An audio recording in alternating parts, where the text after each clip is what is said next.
we're going to call tonight's meeting to order and get started with an introductory slideshow.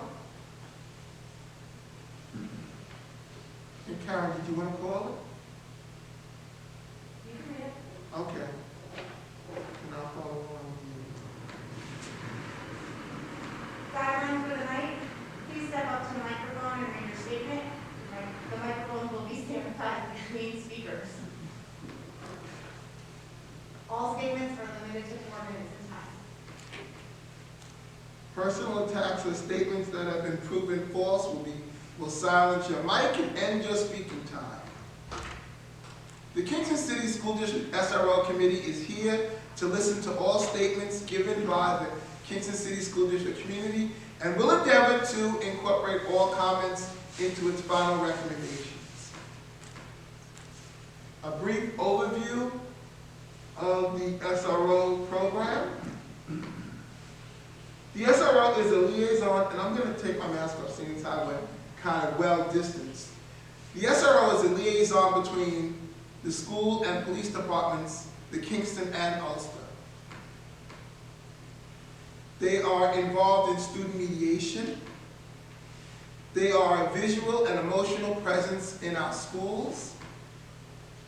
They are involved in safety planning and resource support. They provide emotional support for our troubled students. They provide information and help with cyberbullying. They are a member of the school safety team. They can provide emergency safety support when requested by school administrators. They cannot administer school discipline. That concludes our informational slide presentation. Now we're ready for public comment. Do you want to introduce the... Oh, yes. Can we go from, thank you very much. Can we go from right to left and we'll all introduce ourselves, please?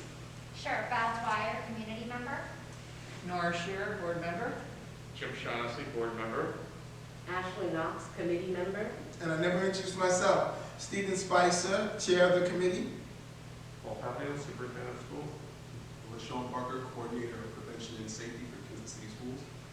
Vincent DeSigo, principal, Kingston High School. And now we're ready for public comment. Is there anything I take this off while I speak? Yes. Good evening. My name is Dane Bruner. I'm a resident of Kingston, as well as a parent of a child here at Bailey. I come before you tonight to express my support of the SROs and the rationale behind my support. This past fall and winter, I served on the Reimagined Police Task Force. I'm a firm believer if you don't like what you see going on in your civic duty to get involved, gain an understanding of the issues at hand, and try and bring forth solutions that can improve our community. My role on the task force was police accountability. It was a topic I knew was sensitive in our community, and I took that role seriously. I interviewed Deputy Chief Mike Bonds 3 times to gain knowledge of how policing in Kingston, New York is handled.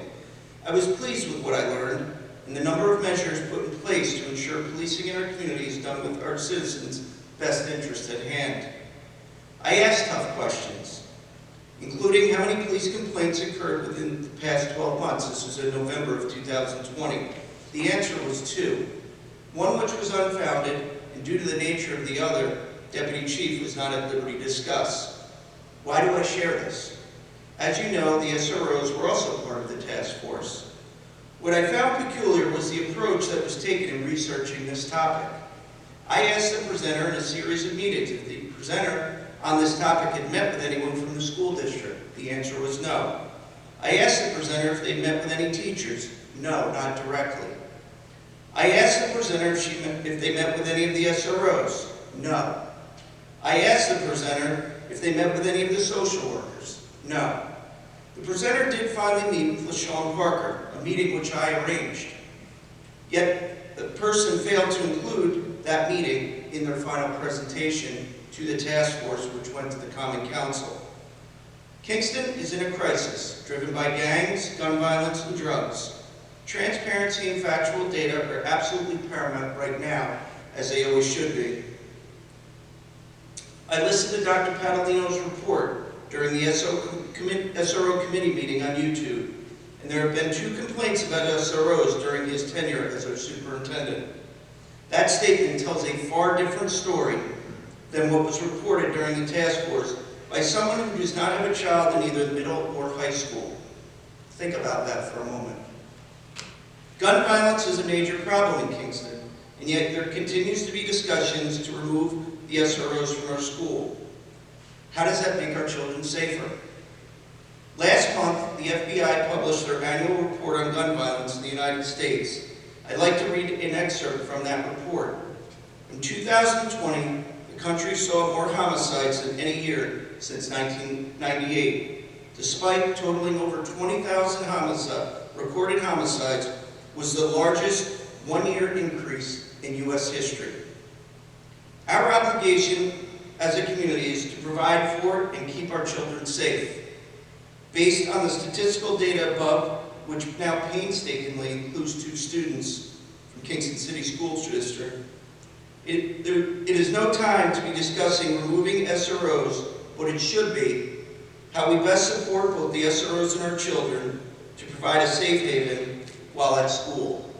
Thank you. Thank you. Do you have any recommendations for the committee? Yes, I do. My recommendation would be to work with our community to show them the value, the importance, and the respect the SRO officers have with our students. I shared a video, a YouTube video of Officer Harry Waltman, who's now retired, at graduation 2 years ago. Kids of all walks of life high-fiving him, hugging him, embracing him embracing the children. That was not presented at the task force. I think we need to look beyond an agenda and what's best for our children. I'm here as a parent. I'm not only here for my son that walks these halls every day, I'm here for every kid that walks these halls. I coach youth sports. I see what some of these kids go through. I've coached multiple sports. I teach 3 things: hustle, teamwork, and respect. Why? It doesn't matter if you're the best athlete on the field or you're just there to get some exercise. Every kid can relate to that. And I'd like to share with you something I witnessed at Deet Stadium last Wednesday, if I can. I take my son and one of his teammates who play lacrosse to work out twice a week, getting ready for the season. It was about 4:45 in the afternoon last Wednesday. There's a group of kids there, and the boys are doing wall ball. A kid comes by on a dirt bike at probably 40 miles an hour, riding wheelies back and forth, then proceeds to go out on the track. Is racing down the track at 40 miles an hour, riding wheelies. People are literally scrambling to get out of the way. He's now standing on the seat doing a wheel. He's now out on the field.